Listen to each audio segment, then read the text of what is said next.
Love righteousness, all you who are judges of the earth. Think of the Lord with a good mind. Seek him in singleness of heart, because he is found by those who don't put him to the test, and is manifested to those who trust him. For crooked thoughts separate from God. His power convicts when it is tested and exposes the foolish, because wisdom will not enter into a soul that devises evil, nor dwell in a body that is enslaved by sin. For a holy spirit of discipline will flee deceit, and will depart from thoughts that are without understanding, and will be ashamed when unrighteousness has come in. For wisdom is a spirit who loves man, and she will not hold a blasphemer guiltless for his lips, because God is witness of his inmost self, and is a true overseer of his heart, and a hearer of his tongue. Because the Spirit of the Lord has filled the world, and that which holds all things together knows what is said. Therefore no one who utters unrighteous things will be unseen, neither will justice, when it convicts, pass him by. For in his counsels the ungodly will be searched out, and the sound of his words will come to the Lord to bring his lawless deeds to conviction. Because a jealous ear listens to all things, and the noise of murmurings is not hidden. Beware then of unprofitable murmuring, and keep your tongue from slander, because no secret utterance will go on its way void, and a lying mouth destroys a soul.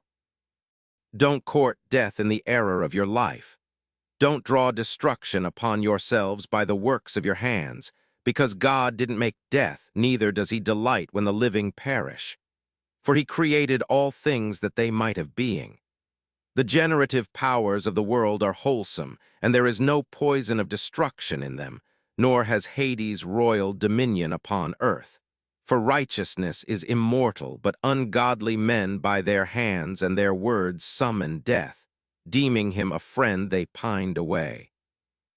They made a covenant with him, because they are worthy to belong with him. For they said within themselves, with unsound reasoning, our life is short and sorrowful. There is no healing when a man comes to his end, and no one was ever known who was released from Hades. Because we were born by mere chance, and hereafter we will be as though we had never been, because the breath in our nostrils is smoke, and reason is a spark kindled by the beating of our heart, which being extinguished, the body will be turned into ashes, and the spirit will be dispersed as thin air. Our name will be forgotten in time. No one will remember our works. Our life will pass away as the traces of a cloud, and will be scattered as is a mist when it is chased by the rays of the sun and overcome by its heat. For our allotted time is the passing of a shadow, and our end doesn't retreat because it is securely sealed, and no one turns it back. Come, therefore, and let's enjoy the good things that exist. Let's use the creation earnestly as in our youth. Let's fill ourselves with costly wine and perfumes, and let no spring flower pass us by. Let's crown ourselves with rosebuds before they wither. Let none of us go without his share in our proud revelry. Let's leave tokens of mirth everywhere, because this is our portion and this is our lot. Let's oppress the righteous poor. Let's not spare the widow, nor regard the gray hair of the old man. But let our strength be a law of righteousness, for that which is weak is proven useless. But let's lie in wait for the righteous man, because he annoys us, is contrary to our works, reproaches us with sins against the law, and charges us with sins against our training. He professes to have knowledge of God and calls himself a child of the Lord. He became to us a reproof of our thoughts. He is grievous to us even to look at, because his life is unlike other men's, and his paths are strange. We were regarded by him as something worthless, and he abstains from our ways as from uncleanness. He calls the latter end of the righteous happy. He boasts that God is his Father. Let's see if his words are true. Let's test what will happen at the end of his life. For if the righteous man is God's son, he will uphold him, and he will deliver him out of the hand of his adversaries. Let's test him with insult and torture, that we may find out how gentle he is and test his patience. Let's condemn him to a shameful death, for he will be protected according to his words. Thus they reasoned, and they were led astray. For their wickedness blinded them, and they didn't know the mysteries of God, neither did they hope for wages of holiness, nor did they discern that there is a prize for blameless souls. Because God created man for incorruption and made him an image of his own everlastingness. But death entered into the world by the envy of the devil, and those who belong to him experience it. But the souls of the righteous are in the hand of God, and no torment will touch them. In the eyes of the foolish they seem to have died. Their departure was considered a disaster, and their travel away from us ruin, but they are in peace. For even if in the sight of men they are punished, their hope is full of immortality. Having borne a little chastening, they will receive great good, because God tested them and found them worthy of himself. He tested them like gold in the furnace, and he accepted them as a whole burnt offering. In the time of their visitation they will shine. They will run back and forth like sparks among stubble. They will judge nations and have dominion over peoples. The Lord will reign over them forever. Those who trust him will understand truth. The faithful will live with him in love, because grace and mercy are with his chosen ones. But the ungodly will be punished even as their reasoning deserves, those who neglected righteousness and revolted from the Lord. For he who despises wisdom and discipline is miserable. Their hope is void and their toils unprofitable. Their works are useless. Their wives are foolish and their children are wicked. Their descendants are cursed.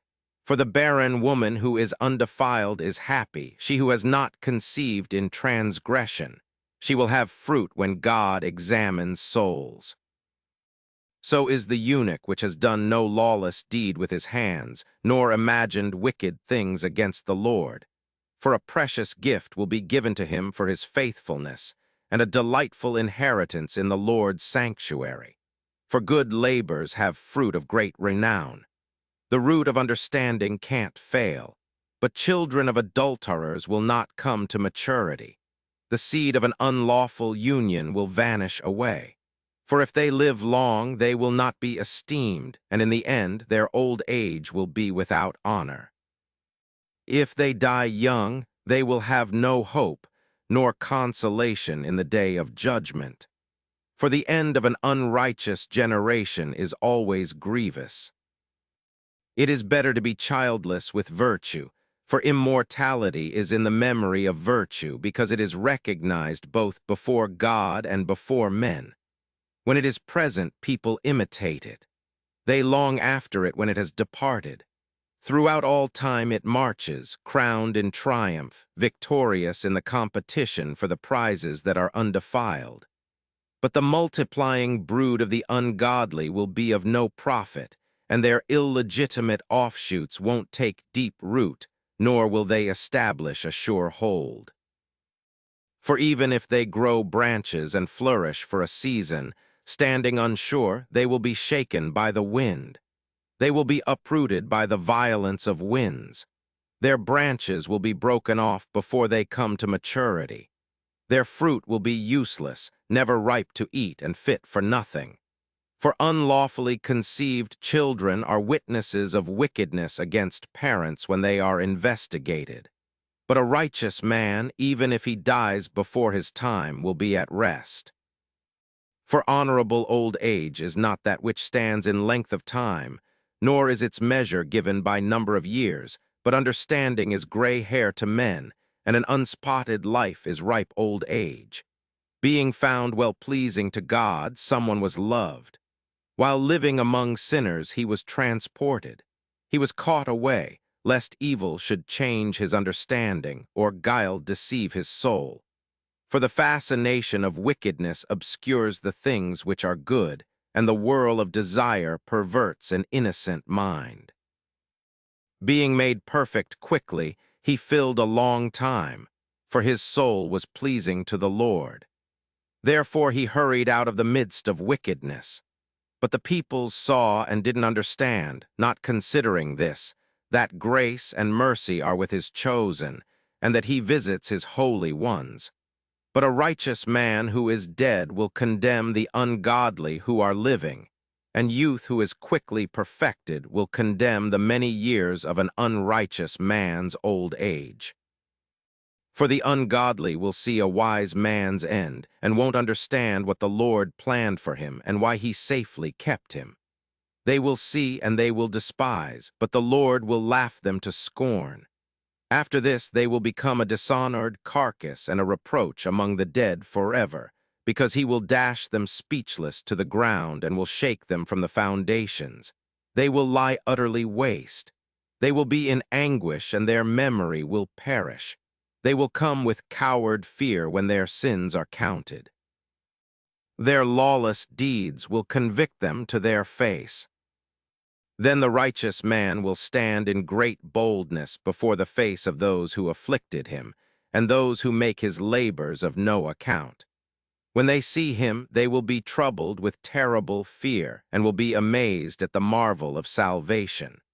They will speak among themselves repenting, and for distress of spirit they will groan. This was he whom we used to hold in derision as a parable of reproach. We fools considered his life madness and his end without honor. How was he counted among sons of God? How is his lot among saints? Truly we went astray from the way of truth. The light of righteousness didn't shine for us. The sun didn't rise for us. We took our fill of the paths of lawlessness and destruction. We traveled through trackless deserts, but we didn't know the Lord's way. What did our arrogance profit us? What good have riches and boasting brought us?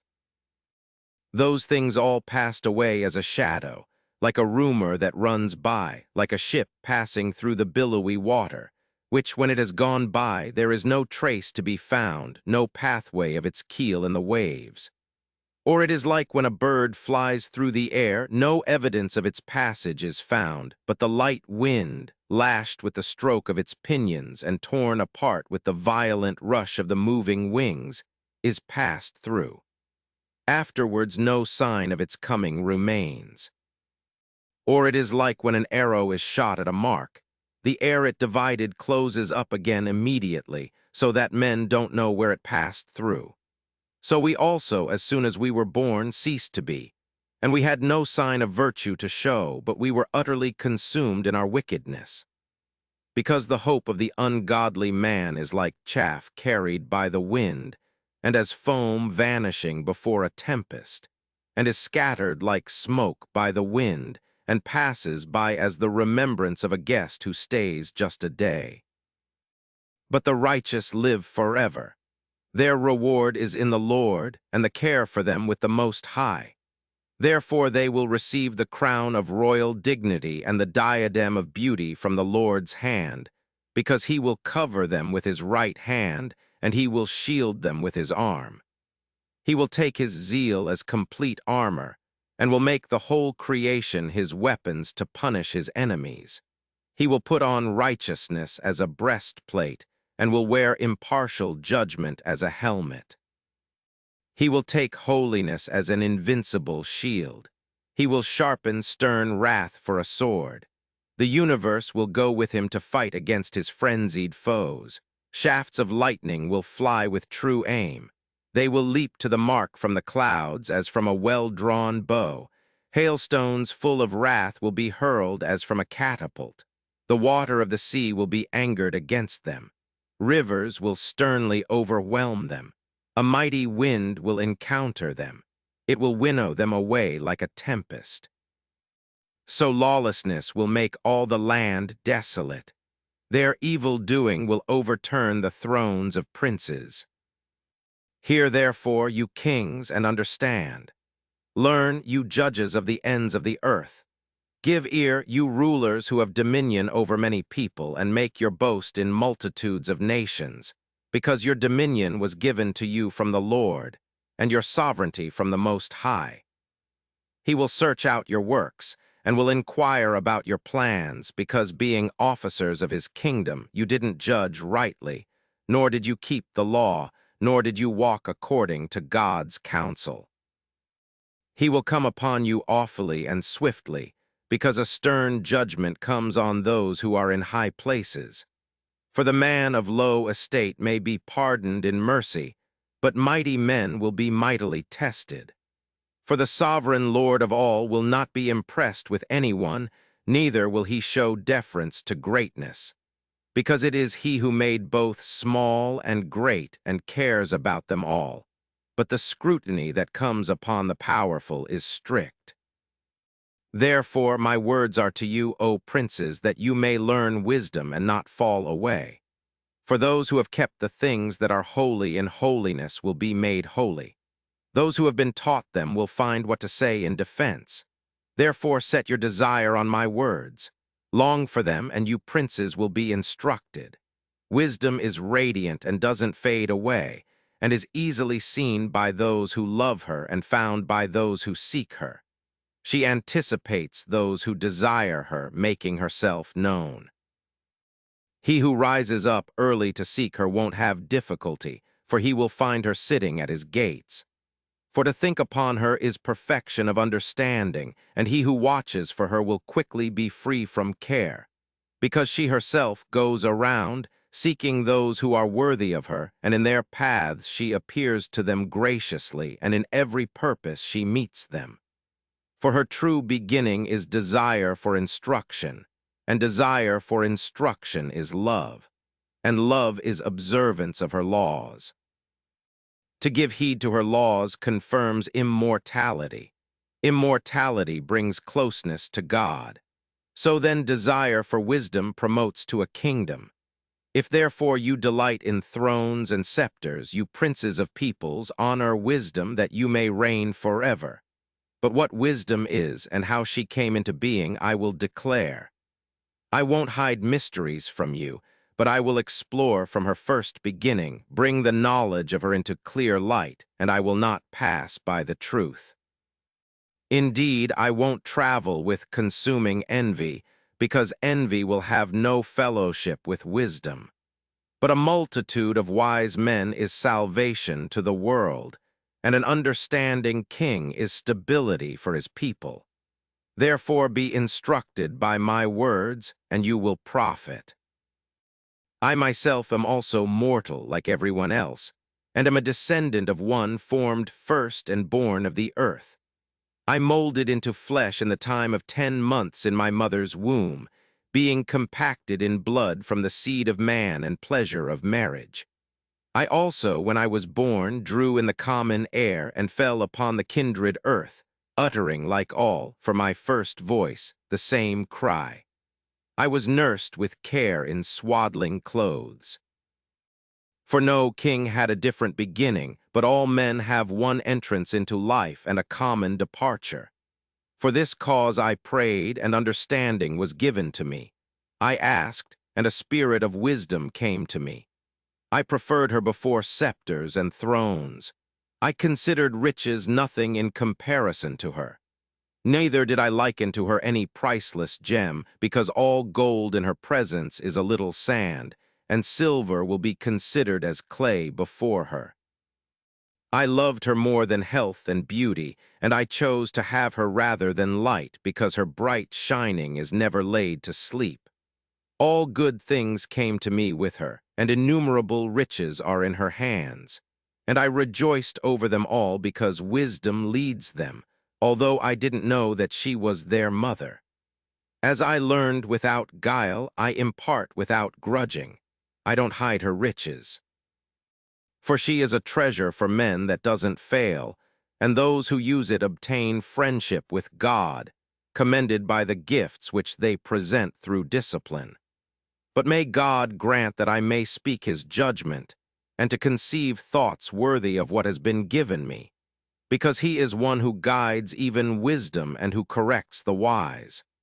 For both we and our words are in his hand, with all understanding and skill in various crafts. For he himself gave me an unerring knowledge of the things that are, to know the structure of the universe and the operation of the elements, the beginning, end, and middle of times, the alternations of the solstices and the changes of seasons, the circuits of years and the positions of stars, the natures of living creatures and the raging of wild beasts, the violence of winds and the thoughts of men, the diversities of plants and the virtues of roots. All things that are either secret or manifest I learned, for wisdom, that is the architect of all things, taught me. For there is in her a spirit that is quick to understand, holy, unique, manifold, subtle, freely moving, clear in utterance, unpolluted, distinct, invulnerable, loving what is good, keen, unhindered, beneficent, loving toward man, steadfast, sure, free from care, all-powerful, all-surveying, and penetrating through all spirits that are quick to understand, pure, most subtle. For wisdom is more mobile than any motion. Yes, she pervades and penetrates all things by reason of her purity, for she is a breath of the power of God and a pure emanation of the glory of the Almighty. Therefore nothing defiled can find entrance into her, for she is a reflection of everlasting light, an unspotted mirror of the working of God and an image of His goodness. Although she is one, she has power to do all things. Remaining in herself, she renews all things. From generation to generation, passing into holy souls, she makes friends of God and prophets. For God loves nothing as much as one who dwells with wisdom. For she is fairer than the sun and above all the constellations of the stars. She is better than light. For daylight yields to night, but evil does not prevail against wisdom. But she reaches from one end to the other with full strength and orders all things well. I loved her and sought her from my youth. I sought to take her for my bride. I became enamored by her beauty. She glorifies her noble birth by living with God. The sovereign Lord of all loves her, for she is initiated into the knowledge of God and she chooses His works. But if riches are a desired possession in life, what is richer than wisdom which makes all things? And if understanding is effective, who more than wisdom is an architect of the things that exist? If a man loves righteousness, the fruits of wisdom's labor are virtues, for she teaches soberness, understanding, righteousness, and courage. There is nothing in life more profitable for people than these. And if anyone longs for wide experience, she knows the things of old and infers the things to come. She understands subtleties of speeches and interpretations of dark sayings. She foresees signs and wonders and the issues of seasons and times. Therefore I determined to take her to live with me, knowing that she is one who would give me good counsel and encourage me in cares and grief. Because of her I will have glory among multitudes and honor in the sight of elders, though I am young. I will be found keen when I give judgment. I will be admired in the presence of rulers. When I am silent, they will wait for me. When I open my lips, they will heed what I say. If I continue speaking, they will put their hands on their mouths. Because of her I will have immortality and leave behind an eternal memory to those who come after me. I will govern peoples. Nations will be subjected to me. Dreaded monarchs will fear me when they hear of me. Among the people I will show myself to be good and courageous in war. When I come into my house, I will find rest with her. For conversation with her has no bitterness, and living with her has no pain, but gladness and joy.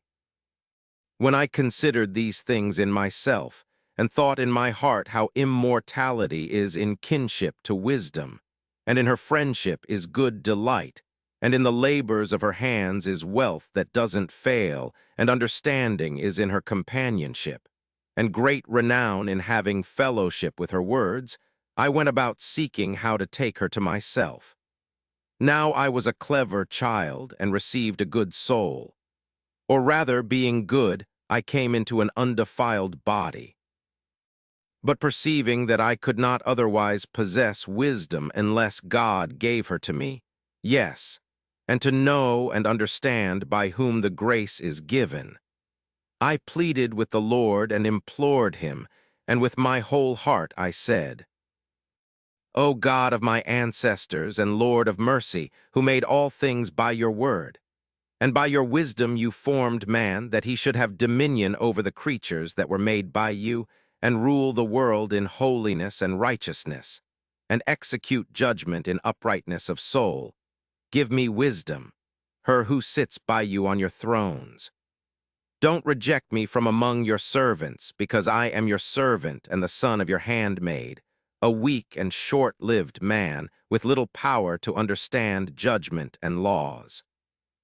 For even if a man is perfect among the sons of men, if the wisdom that comes from you is not with him, he will count for nothing. You chose me to be king of your people and a judge for your sons and daughters. You gave a command to build a sanctuary on your holy mountain and an altar in the city where you live, a copy of the holy tent which you prepared from the beginning. Wisdom is with you and knows your works, and was present when you were making the world, and understands what is pleasing in your eyes and what is right according to your commandments. Send her from the holy heavens, and ask her to come from the throne of your glory, that being present with me she may work, and I may learn what pleases you well. For she knows all things and understands, and she will guide me prudently in my actions. She will guard me in her glory, so my works will be acceptable. I will judge your people righteously, and I will be worthy of my Father's throne. For what man will know the counsel of God, or who will conceive what the Lord wills? For the thoughts of mortals are unstable, and our plans are prone to fail. For a corruptible body weighs down the soul. The earthy tent burdens a mind that is full of cares. We can hardly guess the things that are on earth, and we find the things that are close at hand with labor. But who has traced out the things that are in the heavens? Who gained knowledge of your counsel, unless you gave wisdom, and sent your Holy Spirit from on high? It was thus that the ways of those who are on earth were corrected, and men were taught the things that are pleasing to you. They were saved through wisdom. Wisdom guarded to the end the first formed Father of the world, who was created alone, and delivered him out of his own transgression, and gave him strength to rule over all things. But when an unrighteous man fell away from her in his anger, he perished himself in the rage with which he killed his brother. When for his cause the earth was drowning with a flood, wisdom again saved it, guiding the righteous man's course by a paltry piece of wood. Moreover, when nations consenting together in wickedness had been confounded, wisdom knew the righteous man and preserved him blameless to God, and kept him strong when his heart yearned toward his child. While the ungodly were perishing, wisdom delivered a righteous man when he fled from the fire that descended out of heaven on the 5 cities, to whose wickedness a smoking waste still witnesses, and plants bearing fair fruit that doesn't ripen. A disbelieving soul has a memorial, a standing pillar of salt. For having passed wisdom by, not only were they disabled from recognizing the things which are good, but they also left behind them for their life a monument of their folly, to the end that where they stumbled, they might fail even to be unseen. But wisdom delivered those who waited on her out of troubles. When a righteous man was a fugitive from a brother's wrath, wisdom guided him in straight paths. She showed him God's kingdom and gave him knowledge of holy things. She prospered him in his toils and multiplied the fruits of his labor.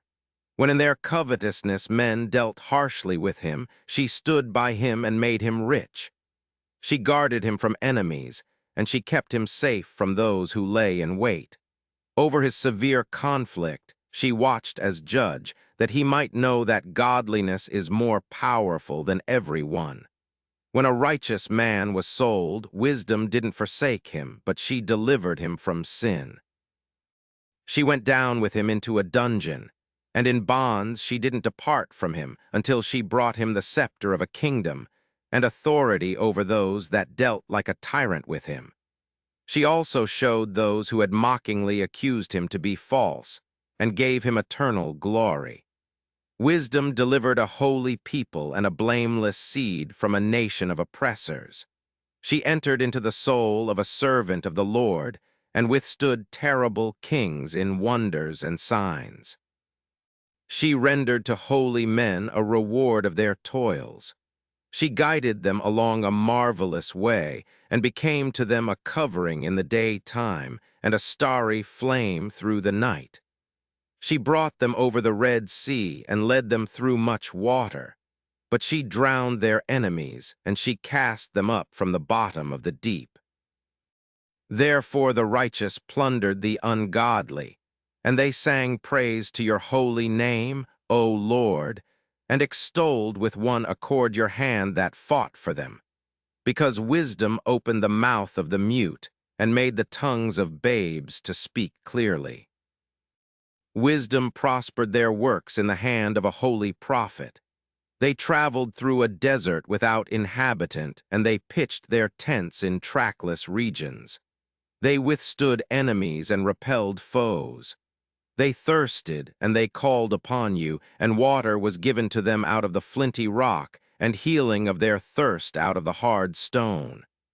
For by what things their foes were punished, by these they in their need were benefited.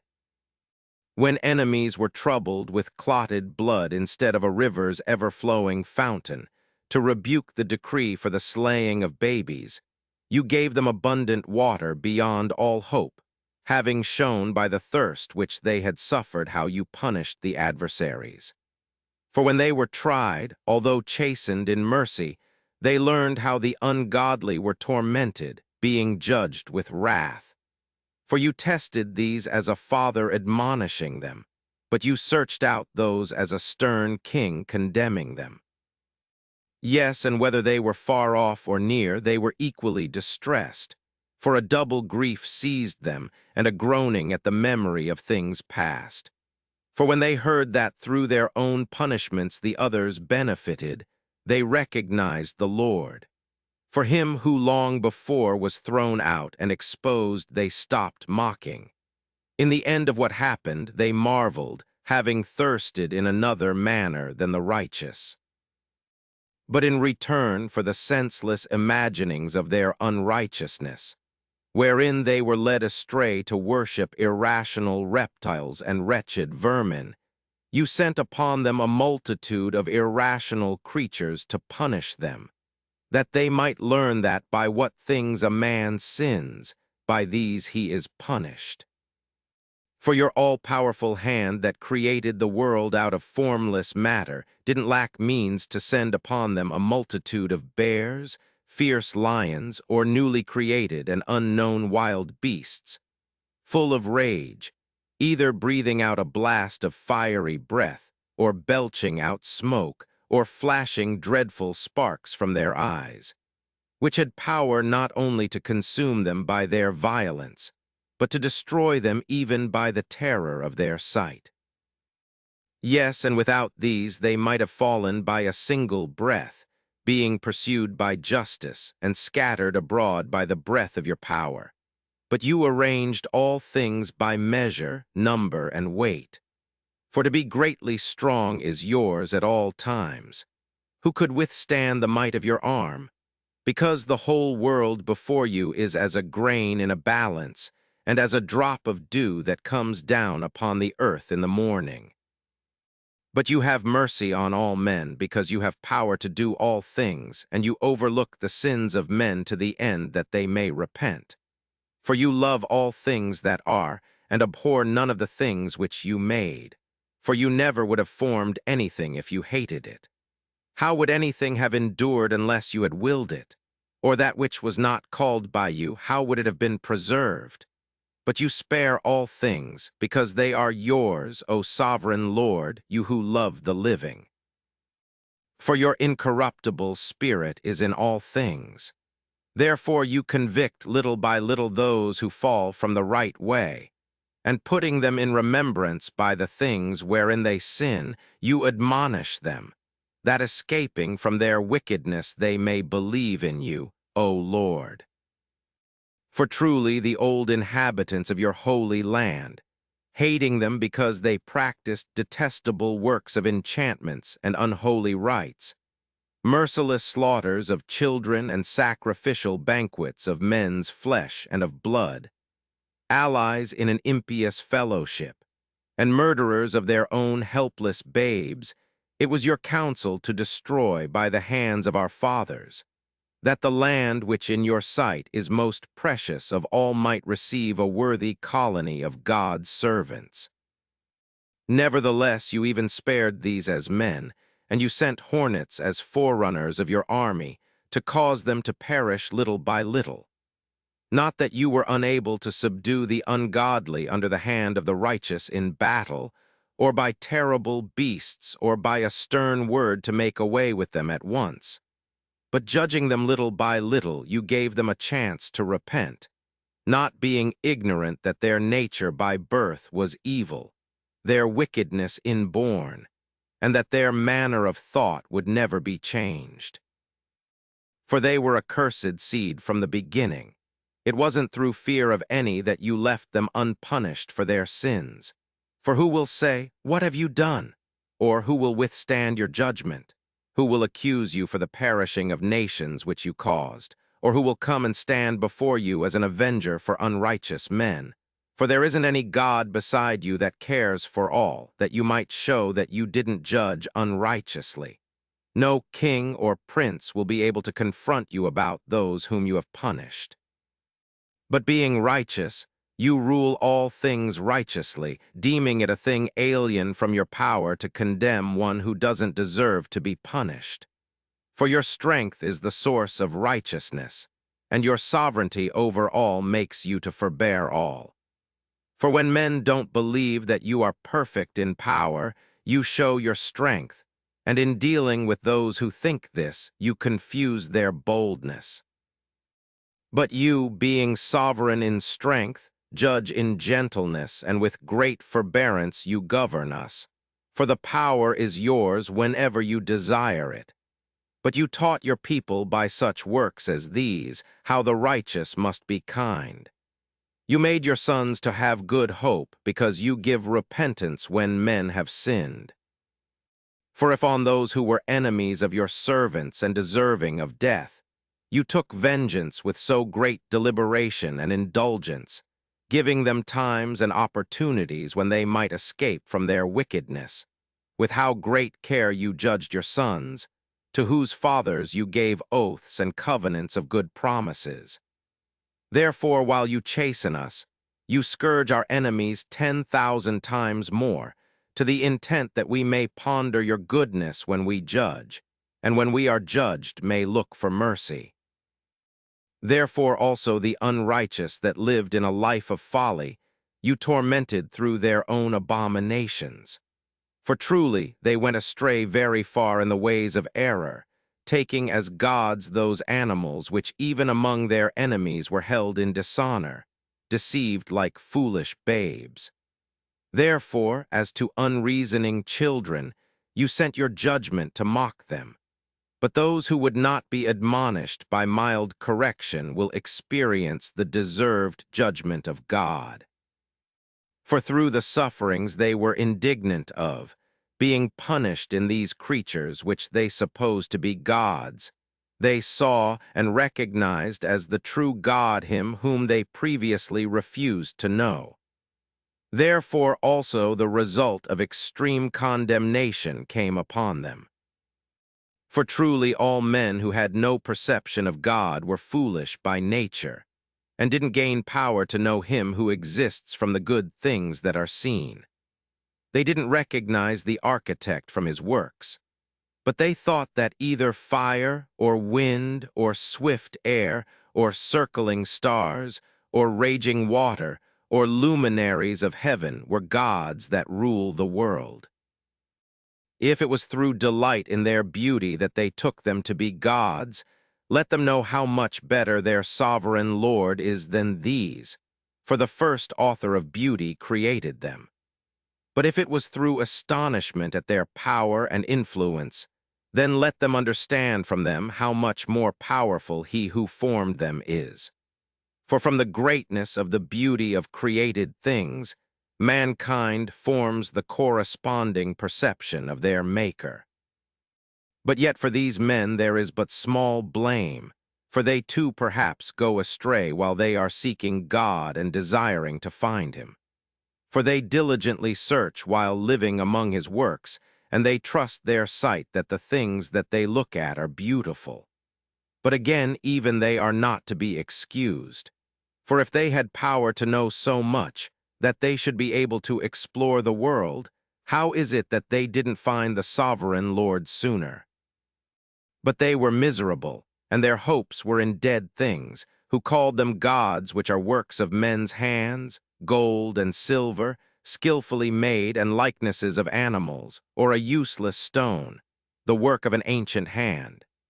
Yes, and some woodcutter might saw down a tree that is easily moved, skillfully strip away all its bark, and fashion it in attractive form, make a useful vessel to serve his life's needs. Burning the scraps from his handiwork to cook his food, he eats his fill. Taking a discarded scrap which served no purpose, a crooked piece of wood and full of knots, he carves it with the diligence of his idleness and shapes it by the skill of his idleness. He shapes it in the image of a man, or makes it like some worthless animal, smearing it with something red, painting it red, and smearing over every stain in it. Having made a worthy chamber for it, he sets it in a wall, securing it with iron. He plans for it that it may not fall down, knowing that it is unable to help itself, for truly it is an image and needs help. When he makes his prayer concerning goods and his marriage and children, he is not ashamed to speak to that which has no life. Yes, for health he calls upon that which is weak. For life he implores that which is dead. For aid he supplicates that which has no experience. For a good journey he asks that which can't so much as move a step. And for profit in business and good success of his hands, he asks ability from that which has hands with no ability. Again, one preparing to sail and about to journey over raging waves calls upon a piece of wood more fragile than the vessel that carries him. For the hunger for profit planned it, and wisdom was the craftsman who built it. Your providence, O Father, guides it along, because even in the sea you gave a way, and in the waves a sure path, showing that you can save out of every danger, that even a man without skill may put to sea. It is your will that the works of your wisdom should not be ineffective. Therefore men also entrust their lives to a little piece of wood, and passing through the surge on a raft come safely to land. For in the old time also, when proud giants were perishing, the hope of the world, taking refuge on a raft, your hand guided the seed of generations of the race of men. For blessed is wood through which comes righteousness. But the idol made with hands is accursed itself and he that made it, because his was the working, and the corruptible thing was called a god. For both the ungodly and his ungodliness are alike hateful to God, for truly the deed will be punished together with him who committed it. Therefore also there will be a visitation among the idols of the nation, because, though formed of things which God created, they were made an abomination, stumbling blocks to the souls of men, and a snare to the feet of the foolish. For the devising of idols was the beginning of fornication, and the invention of them the corruption of life. For they didn't exist from the beginning, and they won't exist forever. For by the boastfulness of men they entered into the world, and therefore a speedy end was planned for them. For a father worn with untimely grief, making an image of the child quickly taken away, now honored him as a god which was then a dead human being, and delivered to those that were under him mysteries and solemn rites. Afterward, the ungodly custom, in process of time grown strong, was kept as a law, and the engraved images received worship by the commandments of princes. And when men could not honor them in presence because they lived far off, imagining the likeness from afar, they made a visible image of the king whom they honored, that by their zeal they might flatter the absent as if present.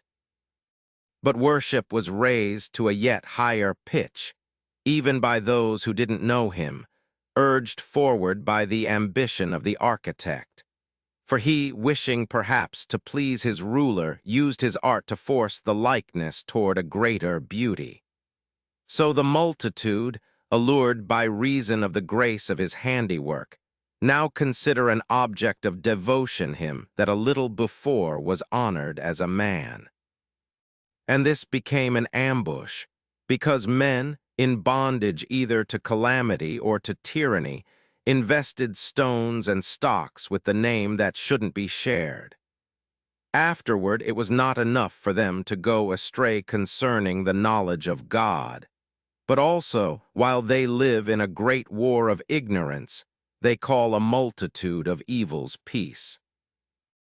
For either slaughtering children in solemn rites, or celebrating secret mysteries, or holding frenzied revels of strange customs, no longer do they guard either life or purity of marriage, but one brings upon another either death by treachery or anguish by adultery. And all things confusedly are filled with blood and murder, theft and deceit, corruption, faithlessness, tumult, perjury, confusion about what is good, forgetfulness of favors, ingratitude for benefits, defiling of souls, confusion of sex, disorder in marriage, adultery and wantonness.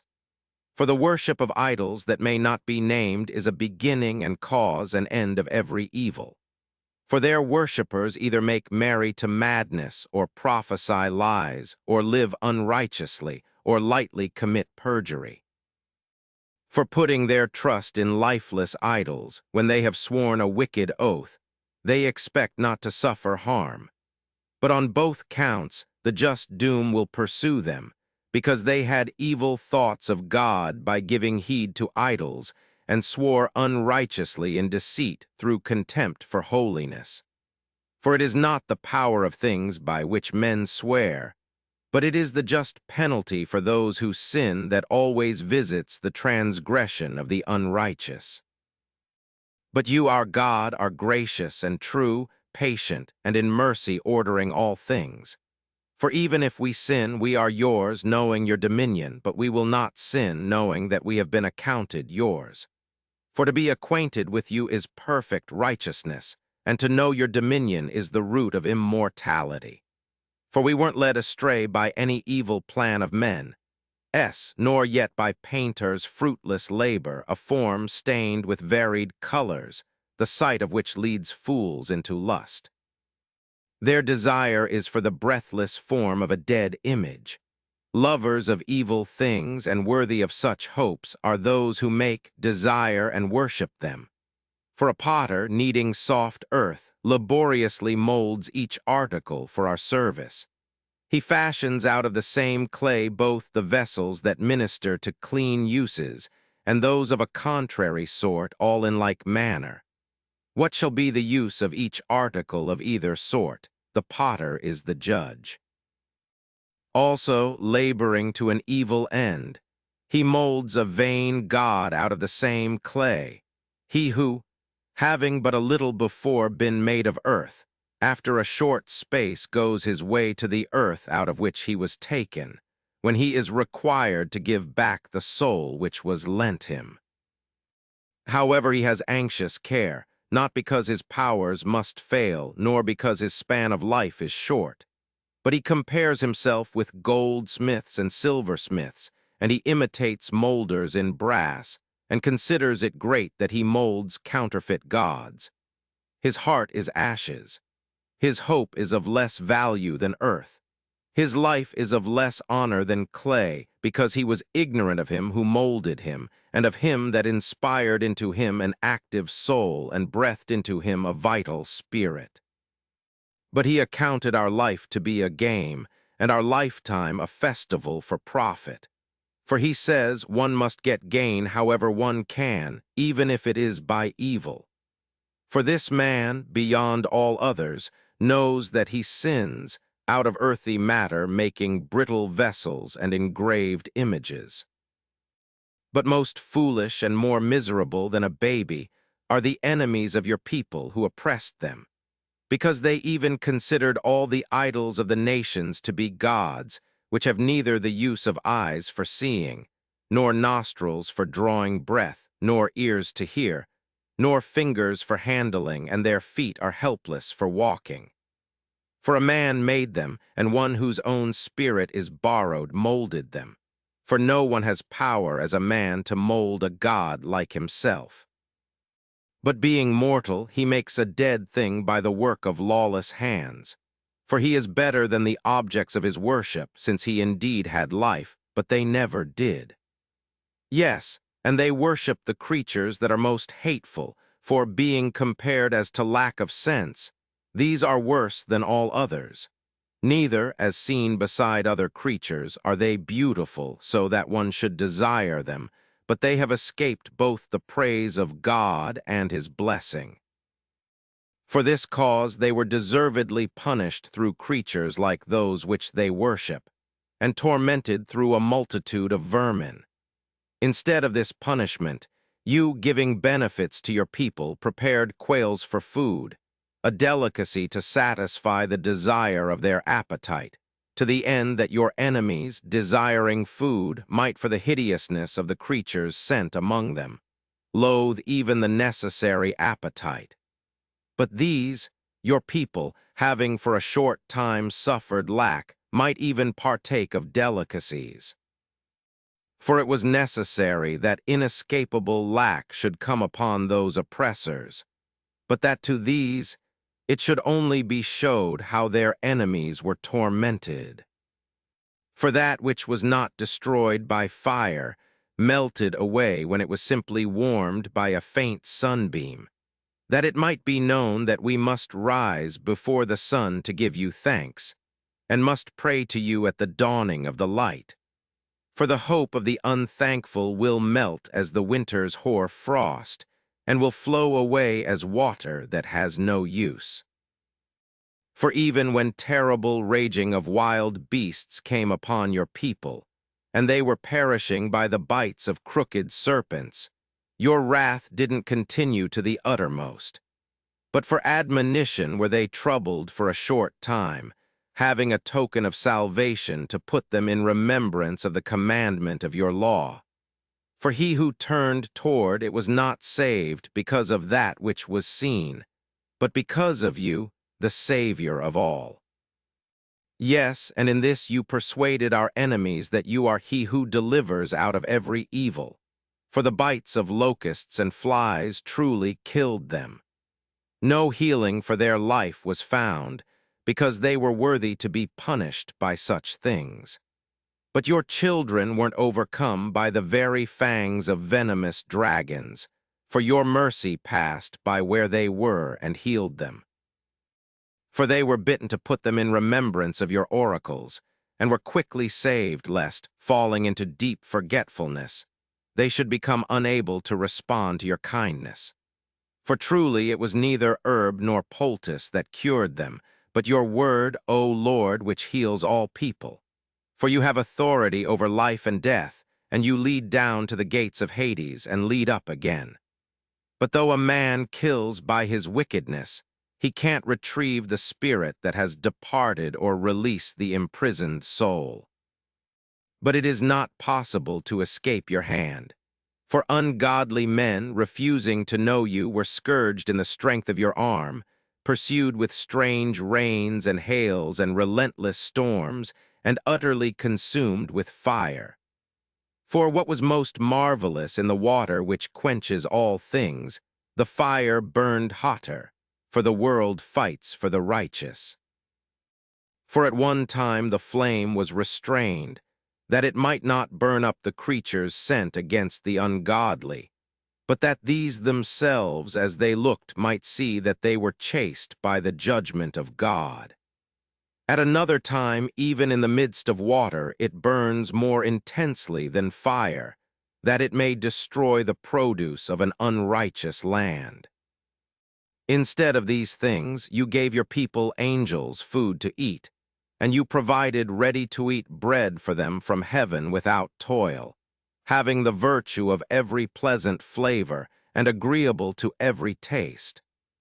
For your nature showed your sweetness toward your children, while that bread, serving the desire of the eater, changed itself according to every man's choice. But snow and ice endured fire and didn't melt, that people might know that fire was destroying the fruits of the enemies, burning in the hail and flashing in the rains, and that this fire, again, in order that righteous people may be nourished, has even forgotten its own power. For the creation, ministering to you, its maker, strains its force against the unrighteous for punishment and in kindness, slackens it on behalf of those who trust in you. Therefore, at that time also, converting itself into all forms, it ministered to your all-nourishing bounty, according to the desire of those who had need, that your children, whom you loved, O Lord, might learn that it is not the growth of crops that nourishes a man, but that your word preserves those who trust you. For your judgments are great and hard to interpret, therefore undisciplined souls went astray. For when lawless men had supposed that they held a holy nation in their power, they, prisoners of darkness and bound in the fetters of a long night, kept close beneath their roofs, lay exiled from the eternal providence. For while they thought that they were unseen in their secret sins, they were divided from one another by a dark curtain of forgetfulness, stricken with terrible awe and very troubled by apparitions.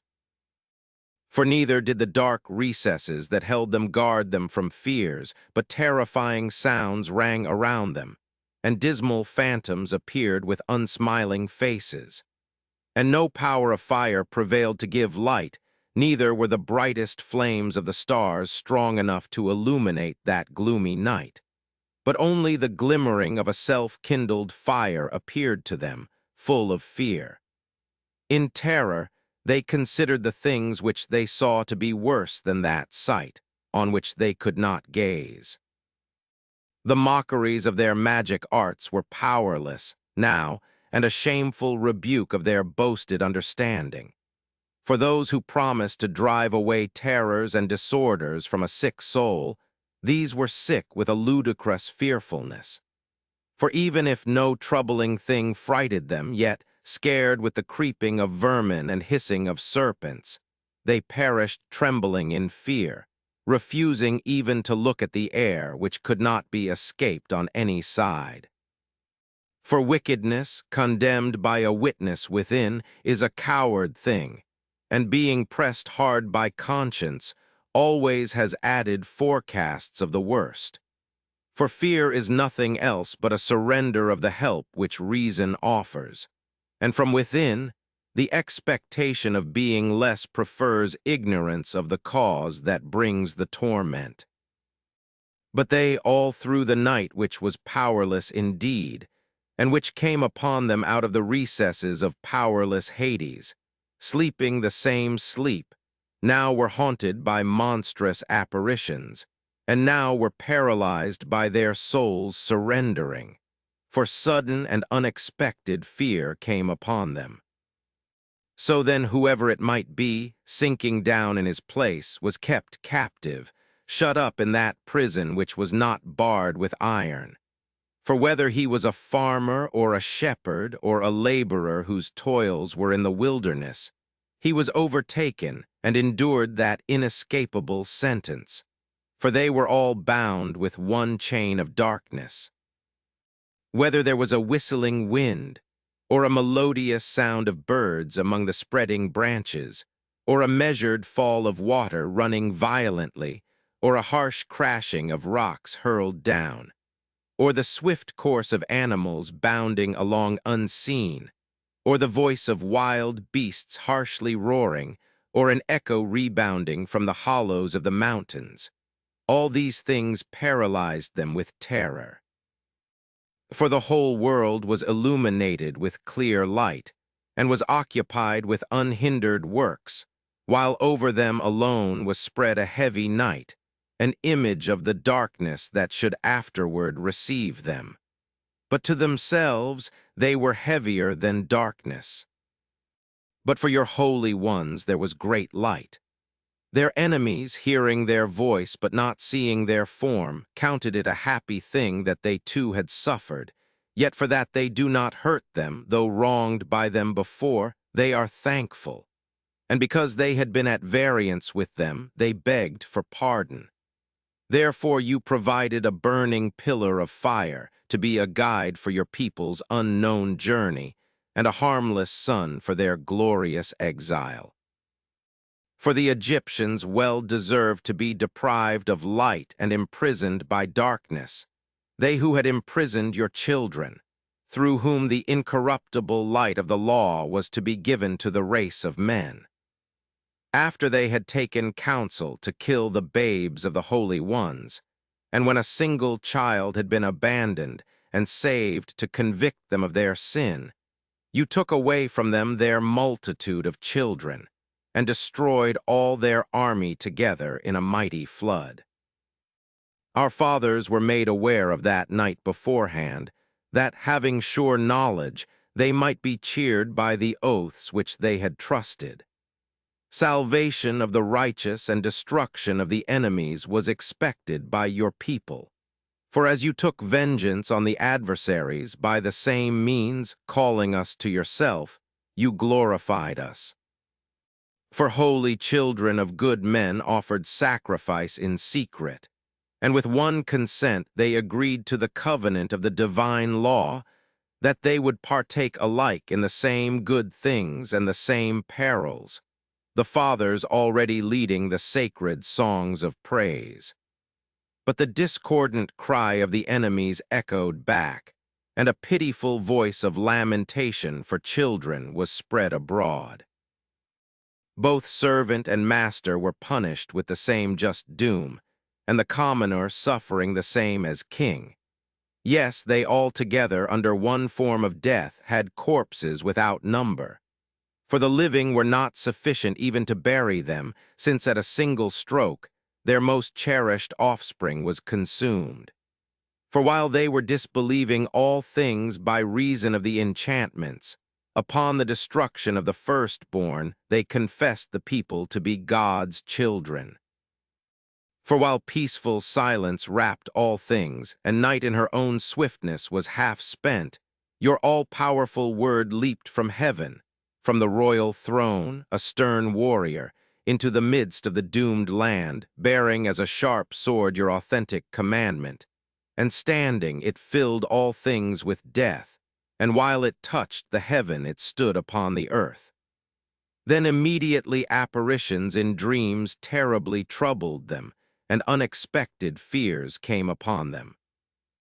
And each one thrown here half dead, another there made known why he was dying. For the dreams, disturbing them, forewarned them of this, that they might not perish without knowing why they were afflicted. The experience of death also touched the righteous, and a multitude were destroyed in the wilderness, but the wrath didn't last long. For a blameless man hurried to be their champion, bringing the weapon of his own ministry, prayer, and the atoning sacrifice of incense. He withstood the indignation and set an end to the calamity, showing that he was your servant. And he overcame the anger not by strength of body, not by force of weapons, but by his word. He subdued the avenger by bringing to remembrance oaths and covenants made with the fathers. For when the dead had already fallen in heaps one upon another, he intervened and stopped the wrath and cut off its way to the living. For the whole world was pictured on his long robe, and the glories of the fathers were upon the engraving of the 4 rows of precious stones, and your majesty was upon the diadem on his head. The destroyer yielded to these, and they feared, for it was enough only to test the wrath. But indignation without mercy came upon the ungodly to the end. For God also foreknew their future, how, having changed their minds to let your people go, and having sped them eagerly on their way, they would change their minds and pursue them.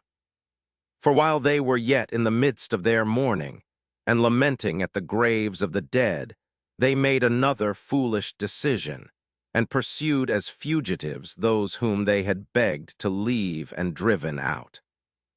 For the doom which they deserved was drawing them to this end, and it made them forget the things that had happened to them, that they might fill up the punishment which was yet lacking from their torments, and that your people might journey on by a marvelous road, but they themselves might find a strange death.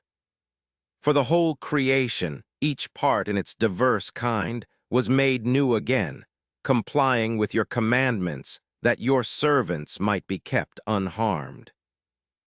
Then the cloud that overshadowed the camp was seen, and dry land rising up out of what had been water, out of the Red Sea an unhindered highway, and a grassy plain out of the violent surge, by which they passed over with all their army, these who were covered with your hand, having seen strange marvels. For like horses they roamed at large, and they skipped about like lambs, praising you, O Lord, who was their deliverer. For they still remembered the things that happened in the time of their sojourning, how instead of bearing cattle the land brought forth lice, and instead of fish the river spewed out a multitude of frogs. But afterwards they also saw a new kind of birds. When led on by desire, they asked for luxurious dainties. For to comfort them, quails came up for them from the sea.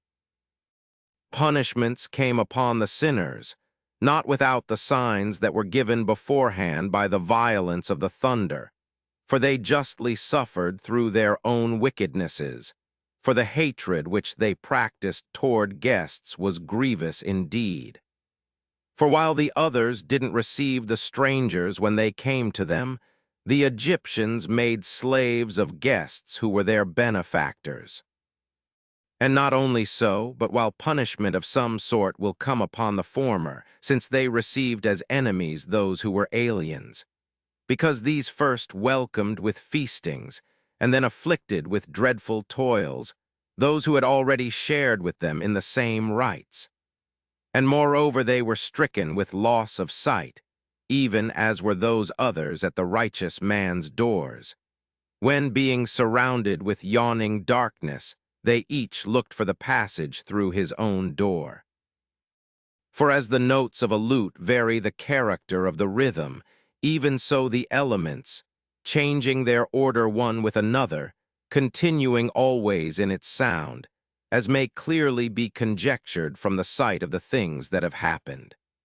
For creatures of the dry land were turned into creatures of the waters, and creatures that swim moved upon the land. Fire kept the mastery of its own power in water, and water forgot its quenching nature. On the contrary, flames didn't consume flesh of perishable creatures that walked among them, neither did they melt the crystalline grains of ambrosial food that were melted easily. For in all things, O Lord, you magnified your people, and you glorified them and didn't lightly regard them, standing by their side in every time and place.